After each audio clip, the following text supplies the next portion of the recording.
Hello നമസ്കാരം, ഏവർക്കും പുതിയ വീഡിയോയിലേക്ക്. ഇന്ന് ഞാൻ വന്നിരിക്കുന്നത് ടെർബോ എന്ന ചിത്രത്തിൻ്റെ ഒഫീഷ്യൽ OTT റിലീസ് അപ്ഡേഷനുമായിട്ടാണ്.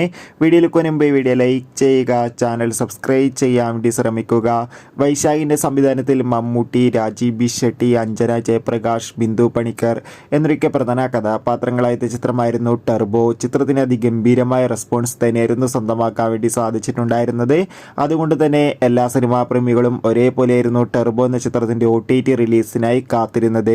ഇപ്പോൾ ചിത്രത്തിൻ്റെ OTT അവകാശങ്ങളൊക്കെ സോണി ലീവ് എന്ന OTT പ്ലാറ്റ്ഫോം സ്വന്തമാക്കിയെന്ന് കൺഫേം ആക്കിയിട്ടുണ്ട്. ഏവരുമേറെ ആകാംക്ഷയോടെയാണ് OTT റിലീസിനായി കാത്തിരിക്കുന്നത്. ടെർബോ എന്ന ചിത്രം ഈ വരുന്ന ഓഗസ്റ്റ് മാസം 9-ാം തീയതിയായിരിക്കും സോണി ലീവ് എന്ന OTT പ്ലാറ്റ്ഫോമിലൂടെ OTT റിലീസ് ചെയ്യാൻ പോകുക. എന്തായാലും കാത്തിരിക്കാം ചിത്രത്തിൻ്റെ OTT റിലീസിനായി. ചിത്രം കണ്ടവരുടെ അഭിപ്രായം കമൻറ്റ് ചെയ്യുക. എത്ര പേരാണ് ടെർബോ എന്ന ചിത്രത്തിൻ്റെ OTT റിലീസിനായി കാത്തിരിക്കുന്നത്? തീർച്ചയായും കമൻറ്റ് ബോക്സിൽ രേഖപ്പെടുത്താൻ വേണ്ടി ശ്രമിക്കൂ. കൂടുതൽ സിനിമാ വാർത്തകൾക്കായി ചാനൽ സബ്സ്ക്രൈബ് ചെയ്യുക.